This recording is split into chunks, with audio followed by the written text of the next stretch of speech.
I wanted to say that my difficulty and issue with reality shifting and why I view it as a cult is because the form of it that I was in, even if there might be lighter forms of it, the form of it that I was in was directly telling people that it is not lucid dreaming, that it doesn't overlap with lucid dreaming, that it isn't a form of lucid dreaming, that it's not mental or psychological. It was teaching us and telling us that there are actually infinite other physical universes, that you can mentally project yourself into these other universes, and that this physical life is just an illusion among infinite others, and that you can put your mind into a different person in another universe to live there instead of here. And there was also this thing called respawning, where you can put yourself in a coma, kill your physical body in this life, and just live in whatever life you want to in one of these infinite other physical realities. My problem with that is that it actively encourages mentally unwell people,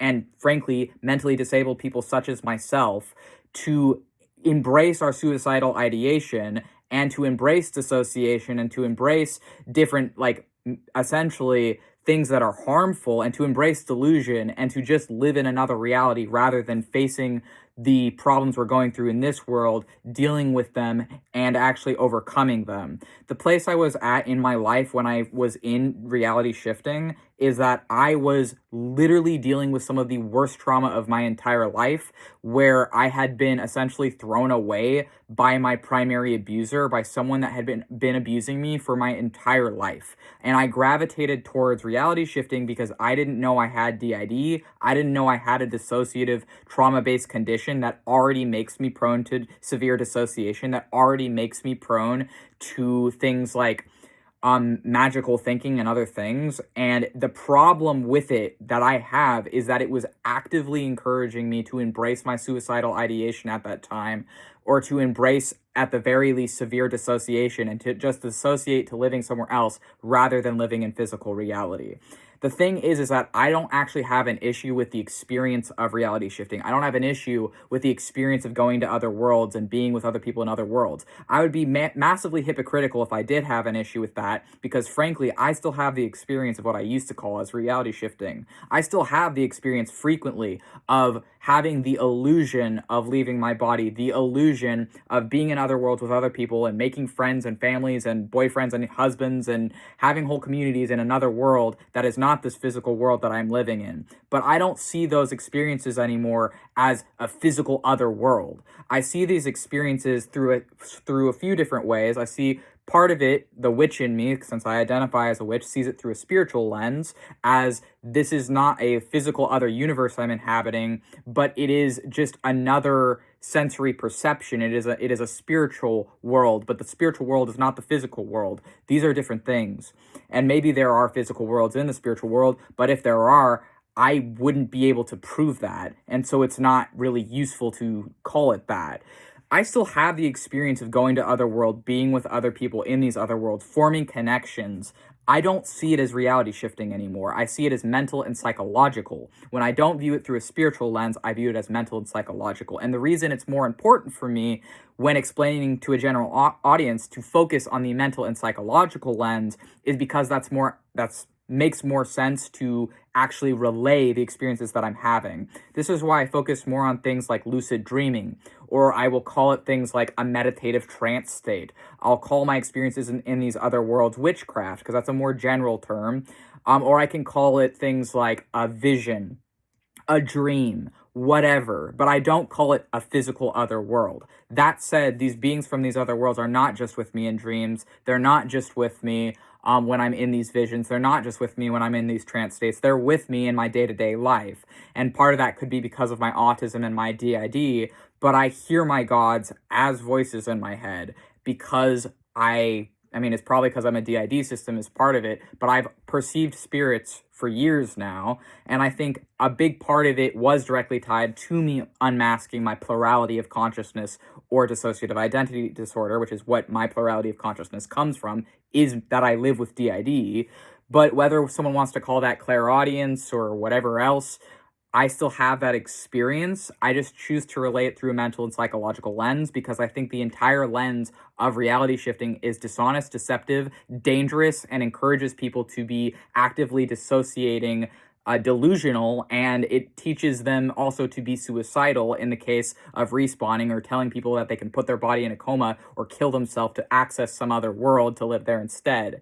I think that there's a reason this whole ideology of reality shifting came out of the 2020 pandemic and took off and really gained popularity and mainstream visibility during the 2020 pandemic. I think it's because so many young people were stuck inside, suffering. So many young people, such as the one I used to be, were suffering at that time, had nowhere to go, and were stuck in their heads. And because of that, this ideology was very tantalizing, but it's also an ideology that can just destroy people's lives and has done real harm to so many people, myself included.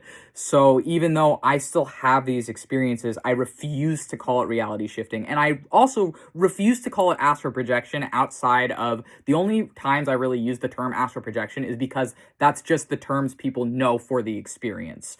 I don't agree with the premise of astral projection just because I'm having these experiences that people call astral projection and they call reality shifting. I fundamentally and foundationally disagree with the premise of these things now that I've delved deeper into things like psychology, lucid dreaming, and other lenses that I truly feel these other lenses are a more honest approach for these things. That said, I am still a deeply spiritual person. I still practice witchcraft, live my life as a witch, identify as a witch, but the way that I see it, if I'm not focusing on a spiritual way of explaining it, which ultimately the spiritual way of explaining it, regardless of whatever I call it, is entirely subjective, entirely based on personal experience and anecdotal experience, and is not provable, I would rather focus on the psychological lens for it and the psychological framework, because that way it's showing that I'm having real experiences, but these experiences are more easily conveyed through things like psychology and the mind.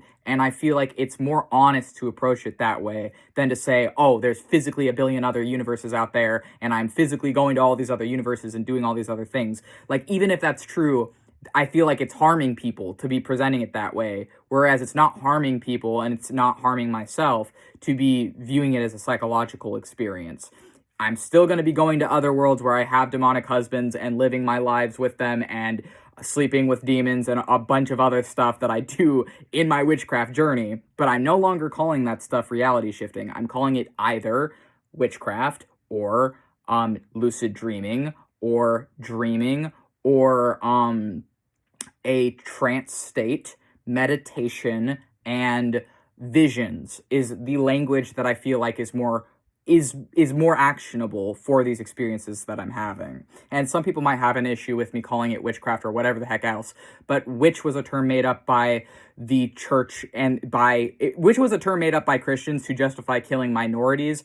People who self-identify ourselves as witches are oftentimes women and minorities, and it's not exclusively women and minorities that identify ourselves as witches, but it is oftentimes minorities that self-identify as witches because it's reclaiming power from a term that was used to justify killing us. So if a minority identifies themselves as a witch, that is reclaiming power and reclaiming spiritual power over a weapon that was used to harm spiritually attuned people that don't fit within the Western white colonial standard of Christianity, but whose spiritual experiences fall outside of that.